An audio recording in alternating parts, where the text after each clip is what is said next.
The topic of today's discussion is other disorder of haemostasis. Haemostasis के other disorder में सबसे पहले आता है हेपरिन इंड्यूस्ड थ्रोम्बोसाइटोपेनिया। हेपरिन की वजह से आपके प्लेटलेट की डिस्ट्रक्शन हो जाती है जो पेशेंट्स हेपरिन ले रहे होते हैं। अब जो डिस्ट्रॉयड प्लेटलेट्स होते हैं ना, वो मजीद बाकी प्लेटलेट्स को एक्टिवेट करते हैं और अल्टीमेटली थ्रोम्बोसिस डेवलप हो जाती है। सेकेंड आती है डिसेमिनेटेड इंटरवैस्कुलर कोगुलेशन, जिसको हम DIC भी कहते हैं। इसमें आपके कोगुलेशन कास्केड की पैथोलॉजिकल एक्टिवेशन हो जाती है। बहुत सारे माइक्रोथ्रोम्बाई बन जाते हैं आपकी सर्कुलेशन में, जिसकी वजह से अल्टीमेटली इस्कीमिया और इन्फेक्शन डेवलप हो जाती है। अब जब सारे प्लेटलेट्स और फैक्टर्स आपके थ्रोम्बस की फॉर्मेशन में कंज्यूम हो जाते हैं तो उसकी वजह से पेशेंट को ब्लीडिंग डेवलप हो जाती है। ज़्यादातर IV साइड से ब्लीडिंग होती है या फिर म्यूकोजल सर्फेसिस से होती है। बॉडी के ऑरिफिसेस से ब्लीडिंग होंगी, जैसे कि नोज़ ब्लीडिंग हो सकती है, उनको रेक्टल ब्लीड हो सकता है। ऑलमोस्ट ऑलवेज सेकेंडरी होती है किसी ना किसी डिजीज़ प्रोसेस के। ऑब्स्टेटिक कॉम्प्लिकेशन के अंदर हो सकती है। जो टिश्यू थ्रोम्बोप्लास्टी होती है एमनियोटिक फ्लूइड के अंदर, वो एक्टिवेट कर देता है कोगुलेशन कास्केड को। प्रेगनेंसी के बाद भी टिश्यू थ्रोम्बोप्लास्टिन जो कि एमनियोटिक फ्लूइड के अंदर होता है, वो आपकी कोगुलेशन को एक्टिवेट कर देता है। उसकी वजह से DIC डेवलप हो सकती है।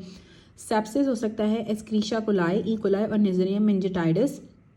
एस्क्रीशिया कोलाई और नेज़रियम मेनिंजाइटिस की वजह से आपको सेप्सिस डेवलप हो सकती है। एंडोटॉक्सिन्स आपके बैक्टीरिया की वॉल के अंदर होते हैं और साइटोकाइंस इंड्यूस करते हैं आपके एंडोथेलियल सेल्स को, ताकि वो टिश्यू फैक्टर को बनाए। एडिनोकार्सिनोमा में म्यूसिन जो होता है वो कोगुलेशन को एक्टिवेट कर देता है। एक्यूट प्रोमाइलोसिटिक ल्यूकीमिया के अंदर प्राइमरी ग्रैन्यूल्स एक्टिवेट करते हैं कोगुलेशन को। रेटल स्नेक बाइट के अंदर भी वेनम एक्टिवेट करता है कोगुलेशन को।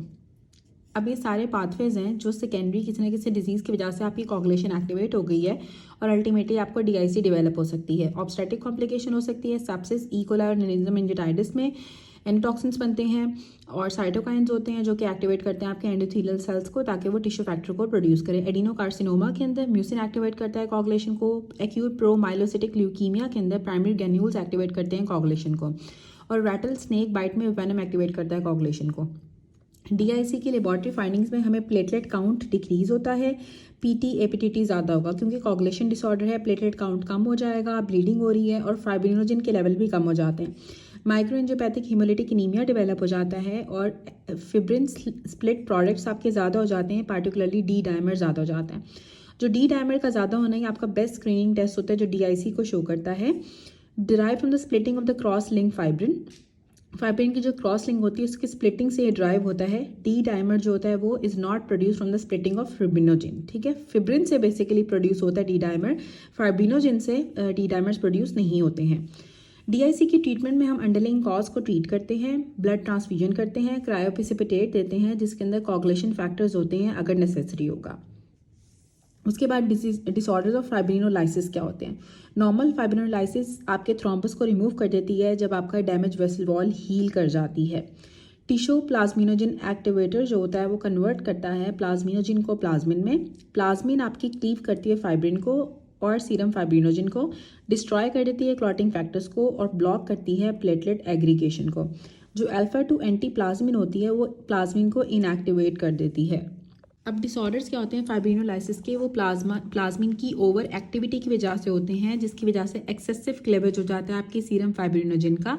एग्जांपल्स में आती हैं रेडिकल प्रोस्टेटेक्टमी में या सिरोसिस ऑफ लीवर में। रेडिकल प्रोस्टेटेक्टमी जब हम करते हैं तो यूरोकाइनेज रिलीज होती है जो कि प्लाज्मिन को एक्टिवेट कर देती है। और सिरोसिस ऑफ लीवर के अंदर भी आपकी प्रोडक्शन कम होती है अल्फा 2 एंटी प्लाज्मिन की, जिसकी वजह से प्लाज्मिन ज़्यादा एक्टिवेट हो जाता है। जब प्लाज्मिन की एक्सेस होगी ना तो उसकी वजह से हमें ये डिसऑर्डर्स डेवलप हो जाते हैं फाइब्रिनोलाइसिस के, क्योंकि बेसिकली प्लाज्मिन ने ही फाइब्रिनोलाइसिस करानी होती है। अब प्रेजेंट्स विद इंक्रीज ब्लीडिंग, ठीक है, ये भी DIC को रिजेंबल करता है। ब्लीडिंग बहुत ज़्यादा होती है, पेशेंट का PT APTT ज़्यादा हो जाएगा क्योंकि प्लाज्मिन डिस्ट्रॉय कर देती है कोगुलेशन फैक्टर्स को।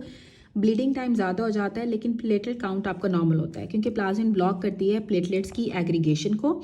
Increase fibrinogen split products without D dimers. अब फाइब्रिनोजिन स्प्लिट प्रोडक्ट्स तो ज़्यादा होंगे लेकिन D डायमर्स ज़्यादा नहीं होते हैं। Serum fibrinogen is lysed, however D dimers are not form because the fibrin thrombi are absent. ठीक है, क्योंकि इसमें सीरम फाइब्रिनोजिन लाइज्ड हो रही है, फाइब्रिन नहीं बन रहा है, तो इसमें D डायमर्स नहीं होते हैं लेकिन फाइब्रिनोजिन स्प्लिट प्रोडक्ट्स आपके ज़्यादा हो जाते हैं। ट्रीटमेंट में हम अमाइनो कैप्रोइक एसिड देते हैं जो कि ब्लॉक कर देता है प्लाज्मिनोजिन की एक्टिवेशन को।